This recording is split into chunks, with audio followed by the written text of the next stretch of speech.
Hello प्यारे बच्चों, जिज्ञासा कक्षा 6 के लिए विज्ञान की पाठ पुस्तक अध्याय 6 हमारे आस पास की सामग्री का प्रश्न उत्तर देखेंगे। दिया है, आइए और अधिक सीखें।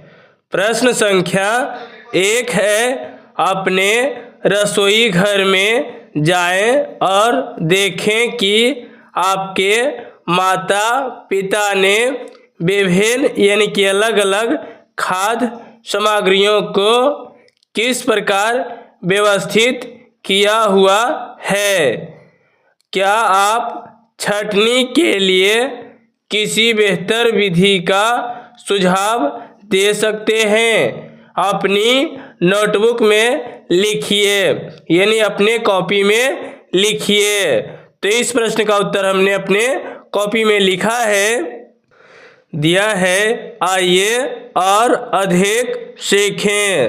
प्रश्न संख्या 1 उत्तर है, मेरे रसोई घर में खाद्य सामग्री को श्रेणियों के आधार पर व्यवस्थित किया गया है, जैसे अनाज, दालें, मसाले और ताजे खाद्य पदार्थ। में सुझाव देता हूं कि सामग्री को उपयोग की आवृत्ति के अनुसार रखा जाए, जिससे रोजमर्रा की वस्तुएं आसानी से उपलब्ध हो। लेबलिंग का उपयोग करके अलमारियों को और व्यवस्थित किया जा सकता है, ताकि घर के हर आदमी आसानी से सामग्री खोज सके। पारदर्शी बर्तनों का उपयोग भी एक अच्छा विचार है, जिससे अंदर की सामग्री यानी कि सामान स्पष्ट रूप से देख सके। इस तरह की व्यवस्था से रसोई घर में चीजें साफ सुथरी और आसानी से सुलभ रहेगी। अगला है प्रश्न संख्या 2। स्तंभ 1 में दिए गए अक्षरों को सही क्रम में लिखें और प्राप्त शब्द का मिलान स्तंभ 2 में दिए गए उसके गुणों से करें। स्तंभ 1 में अक्षर को यानी कि क्या दिया हुआ है, हेरा फेरी दिया हुआ है, उसे सही क्रम में हमें लिखना है। वाक्य को अब स्तंभ 2 में हमें मिलाना है। तो का में दिया है व या द्रा, तो ये होगा द्रव, और इसका प्राप्त शब्द से मिलान होगा। दूसरा में मिलाएंगे, का को हम दूसरा से मिलाएंगे कि यानी कि द्रव क्या होता है, तो स्थान घेरता है और इसका द्रव्यमान होता है। खा में दिया है ला सी घु ना ला, तो इसका सही क्रम में जब हम लिखेंगे तो ये हो जाएगा घुलनशील, और घुलनशील शब्द का मिलान होगा। ये चौथा नंबर से कि जल में पूरी तरह घुल जाता है, यानी कि घुलनशील जो होता है वे जल में यानी पानी में पूरी तरह घुल जाता है। गा दिया है रा पकरपा असी अदा, तो ये सही क्रम में जब हम लिखेंगे तो ये हो जाएगा पारदर्शी। इसका मिलान होगा 1 नंबर से, और इसका शब्द होगा कि जिनके आर पार स्पष्ट रूप से देखा जा सकता है। घा दिया है या ती मा धो, तो ये होगा धोती मैं, और इसका सही शब्द से मिलान होगा 3 नंबर से। धोती मैं क्या होता है, चमकदार सतह। अगला प्रश्न है प्रश्न संख्या 3। दुकानों और घरों में सामग्री रखने के लिए जिन पात्रों का उपयोग किया जाता है वे प्रायः पारदर्शी होते हैं, इसके कारण बताइए। तो इस प्रश्न का उत्तर हमने लिखा है प्रश्न संख्या 3। उत्तर होगा कंटेनर आमतौर पर पारदर्शी होते हैं ताकि उसमें रखी सामग्री को आसानी से देखा जा सके। इससे अंदर रखी सामग्री को जल्दी से पहचानने और उसका पता लगाने में मदद मिलती है। अगला है प्रश्न संख्या 4। बताइए कि नीचे दिए गए कथन सही है या गलत और गलत कथनों को सही करके लिखें। तो काम में दिया है लकड़ी पारभासी है जबकि कांच अपारदर्शी है, जो कि क्या है, ये गलत बात है। यानी कि क्या होता है, लकड़ी जो होता है ये अपारदर्शी होती है, लेकिन कांच जो होता है ये पारभासी होता है। खा में दिया है एल्युमिनियम की पन्नी में चमक होती है जबकि रबर में नहीं। तो ये बिल्कुल सही है कि एल्युमिनियम की पन्नी में चमक होती है लेकिन रबर में नहीं। तो ये ऑप्शन क्या हो जाएगा, सही। गा है चीनी जल में घुल जाती है जबकि लकड़ी का बुरादा नहीं। तो ये भी सही होगा कि चीनी को जब हम पानी में डालते हैं तो ये घुल जाती है, लेकिन लकड़ी का जो कटा हुआ भाग होता है इनकी बुरादा होती है जो वे पानी में नहीं घुलता है। तो ये भी क्या है, सही है। तो इस पे हम सही का निशान लगा देंगे। आप चाहे तो यहाँ पे सही हिंदी में भी लिख सकते हैं, कट के जगह गलत भी लिख सकते हैं, या फिर सत या तो फिर असत लिख सकते हैं।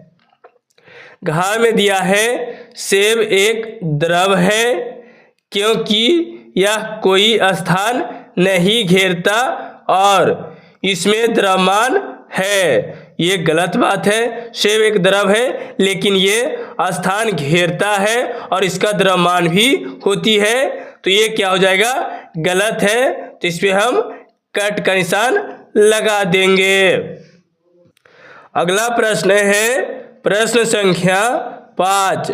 हम विभिन्न यानी कि हम अलग अलग सामग्रियों जैसे यानी कि सामान जैसे लकड़ी, लोहा, प्लास्टिक, बांस, सीमेंट और पत्थरों से बनी यानी कि पत्थरों से बनी कुर्सियां देखते हैं।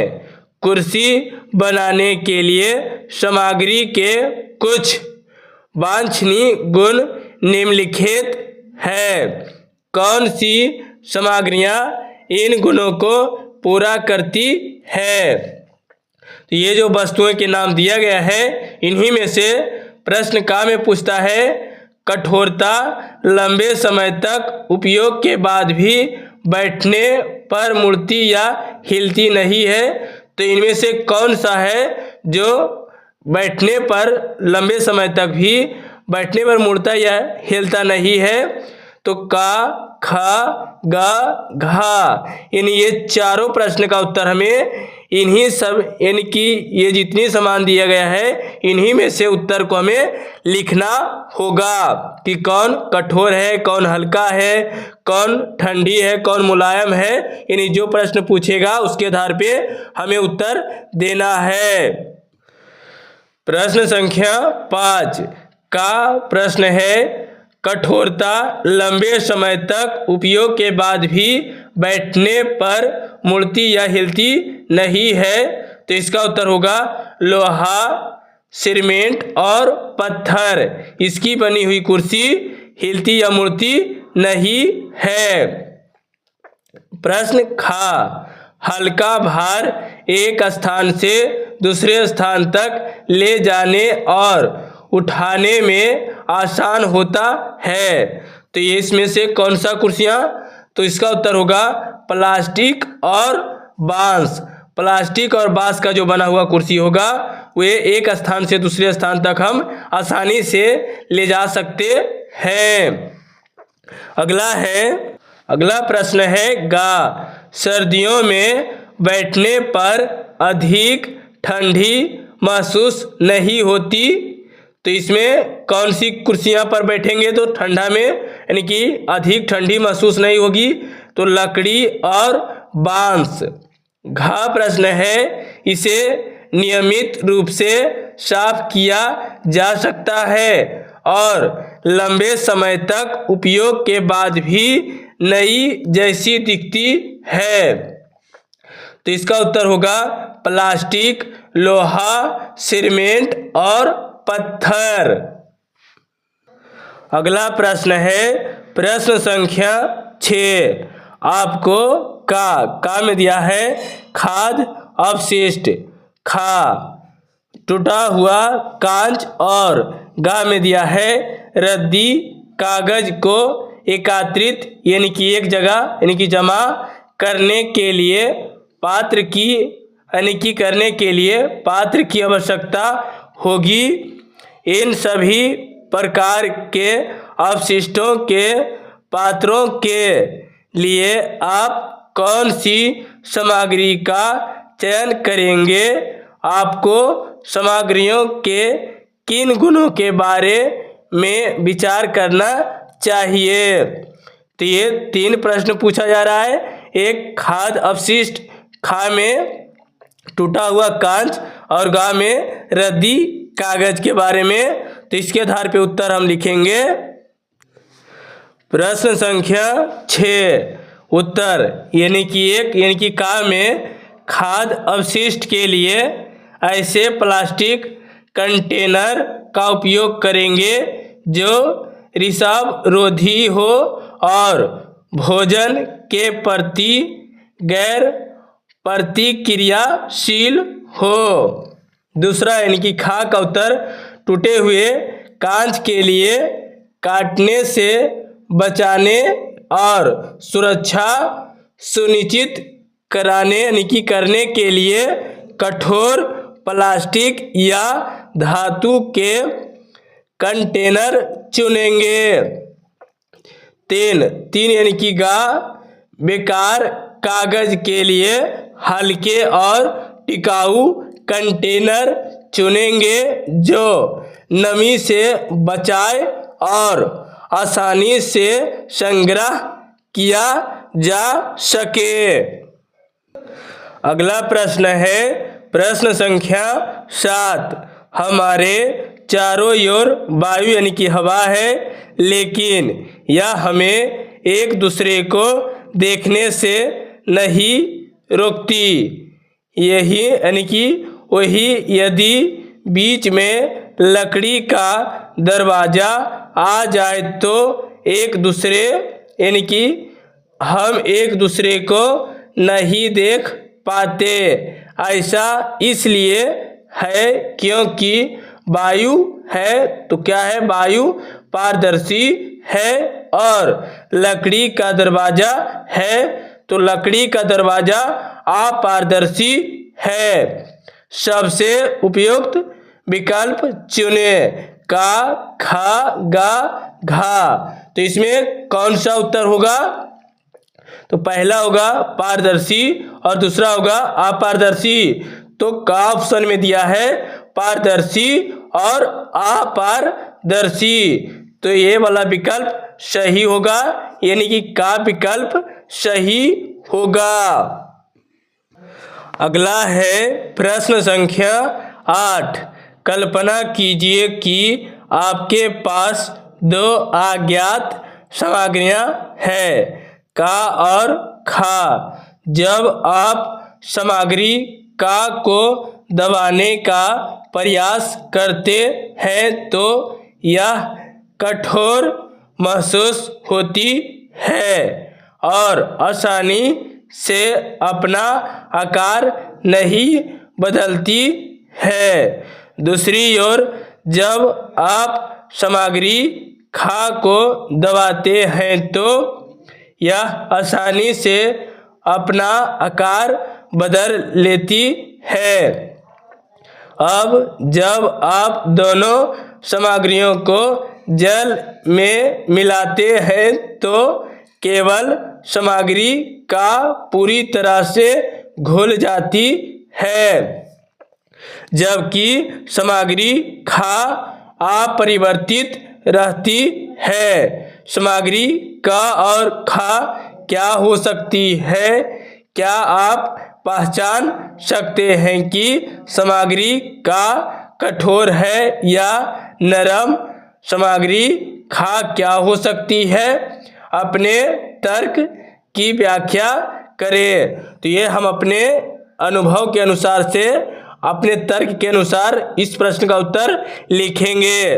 तो हमने लिखा है, प्रश्न 8 है, उत्तर हमने लिखा है पदार्थ का चीनी के क्रिस्टल हो सकते हैं और पदार्थ खा रबर का ब्लॉक हो सकता है।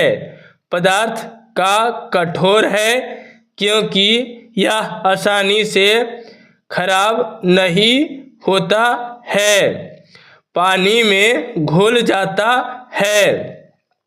पदार्थ खा नरम है क्योंकि यह दबदबा यानी कि दबाव में, जब यानी कि दाबते हैं दबाव में आकार बदलता है लेकिन पानी में नहीं घुलता।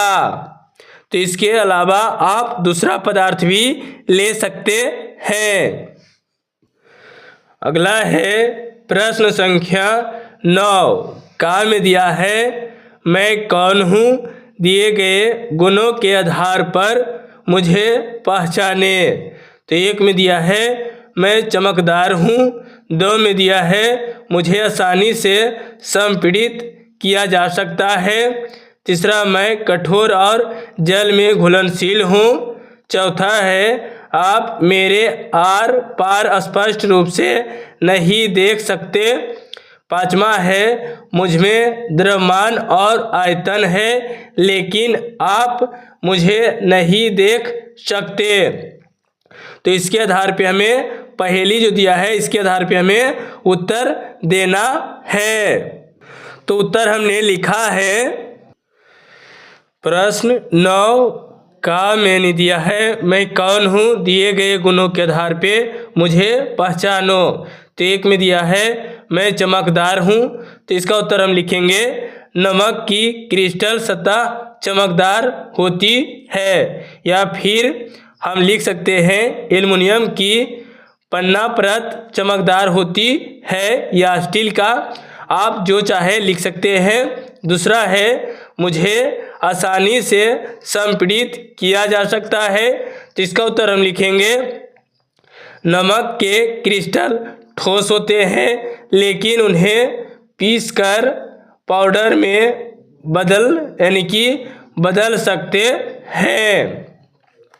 तीसरा दिया है मैं कठोर और जल में घुलनशील हूँ, तो इसका उत्तर हमने लिखा है नमक कठोर होता है और आसानी से जल में घुल जाता है। इसके अलावा आप दूसरा भी पदार्थ ले सकते हैं।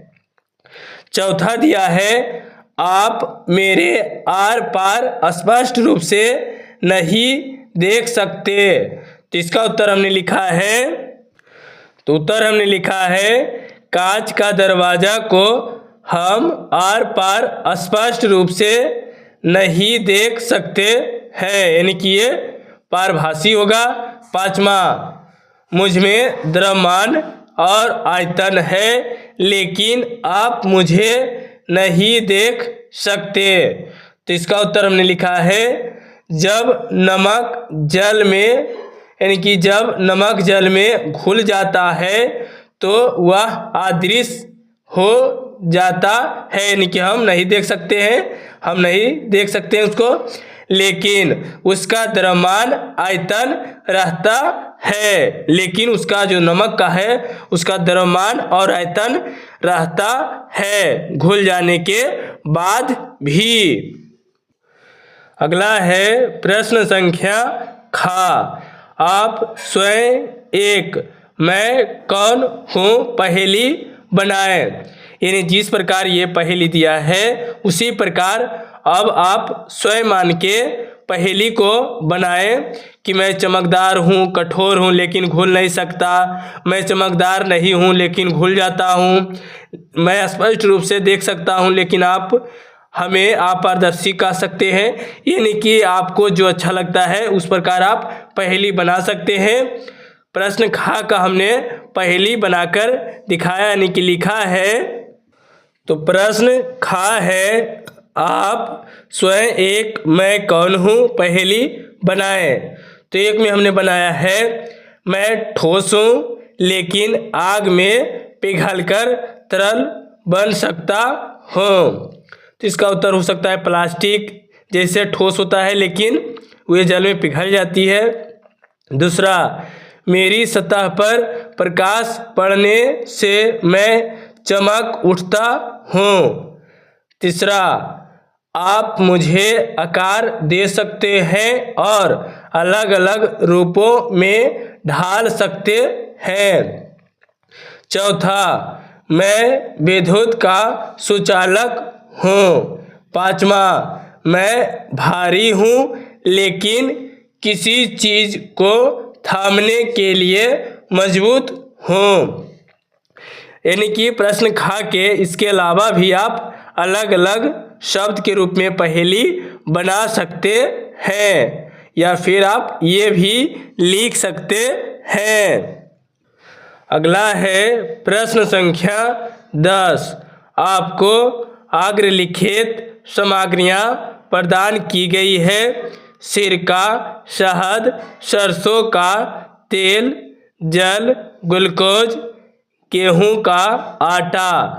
सामग्रियों के यानी कि सामानों के कोई ऐसे दो जोड़े बनाएं जहां एक सामग्री दूसरे में घुलनशील हो यानी कि घुल जाए, और कोई दो जोड़े बनाएं जहां एक सामग्री दूसरी में अघुलनशील हो।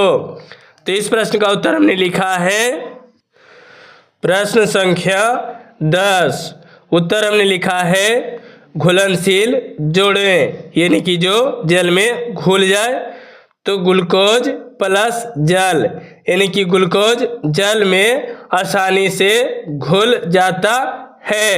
अगला हमने लिखा सिरका प्लस जल यानी कि सिरका भी जल में पूरी तरह घुल जाता है।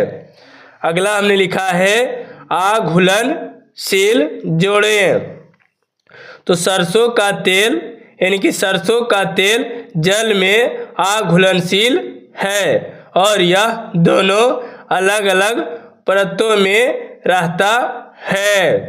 दूसरा हमने लिखा है गेहूं का आटा प्लस जल यानी कि गेहूं का आटा जल में पूरी तरह नहीं घुलता बल्कि यह एक पेस्ट जैसा बनता है। ये चैप्टर का सभी प्रश्न उत्तर समाप्त हो गए हैं प्यारे बच्चों। अगर वीडियो आपको अच्छी लगी तो वीडियो को लाइक शेयर सब्सक्राइब जरूर करिएगा। इसके लिए आपको बहुत बहुत धन्यवाद।